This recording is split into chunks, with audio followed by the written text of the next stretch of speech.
All right, today what we're going to talk about what causes obesity. It's kind of like one of those things that a lot of people have misconceptions on, and it's kind of something that we've been treating the wrong way probably for the last 30, 40 years. So one of the biggest misconceptions about obesity that people seem to have is they go back to the law of thermodynamics. They think that calories in equals calories out. Basically, if you move more and you eat less, you'll lose weight. However, true science doesn't show that that's the truth. The truth is obesity is involved in hormones. The main player of hormones that causes obesity that I learned about through science is insulin. So that's the thing you want to control more than anything else in order for you to lose weight. So we got to ask the question, what causes insulin to go up? And what does insulin do in the body? So I'm going to answer some of those questions today in my video. So if you have any other questions, please let me know and leave a comment on the video today. If you have any other future questions, and I'll answer those in the future as well. So we're going to dive into insulin. So what causes insulin to go up? And why is insulin involved in obesity? Let's answer the question first. Why is insulin involved in obesity? First of all, insulin is involved in obesity because anytime your body, your hormone insulin gets raised, your body wants to store fat.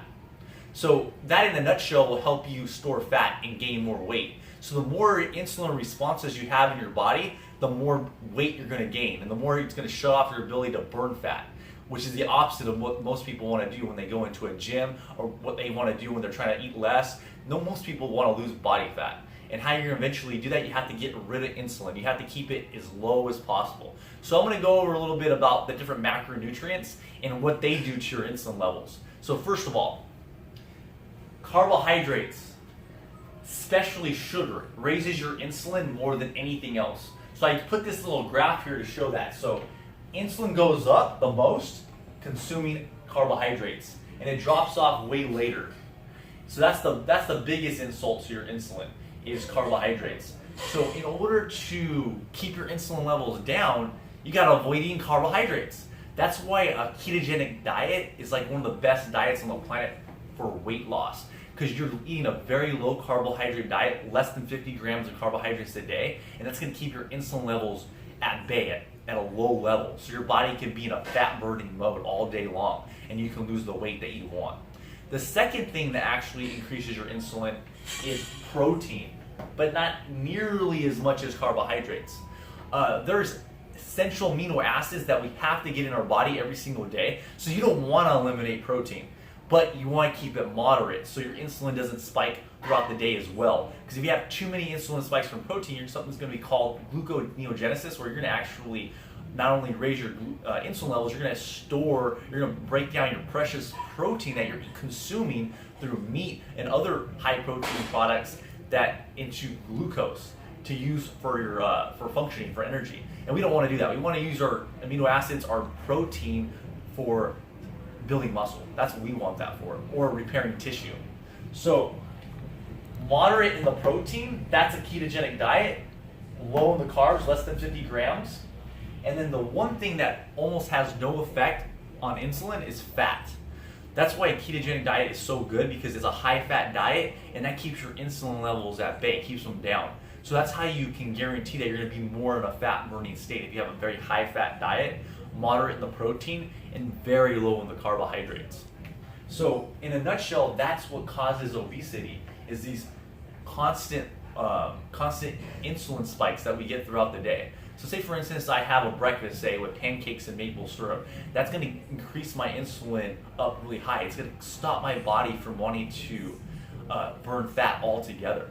So I want to stay away from a breakfast like that. So a good breakfast in the morning to keep insulin levels at bay and to keep my glucose levels normal is eating like a breakfast with eggs and maybe some sauteed kale with butter. That would be a great breakfast choice. That's going to keep things in the right place.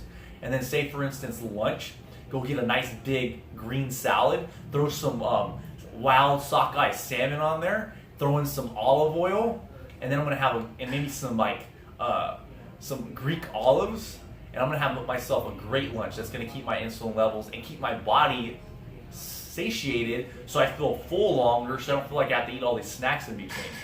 So one thing that really truly causes obesity, if I have these insulin spikes throughout the day. So a high carbohydrate diet with a lot of processed food, refined grain sugars, that keeps my insulin levels up all day long. And that makes me want to store fat all day long. That's why a high carbohydrate, low fat diet doesn't work. So what a lot of people do, they'll listen to a lot of the American general guidelines from our government, eating like high carb diet with complex carbohydrates and low fat. That's just going to keep you hungry all day. So you're going to want to eat 5, 6, 7, 8 times in a day, and that's going to keep your insulin levels spiked all day long. You're not going to lose any weight, even if you try to lower your calories.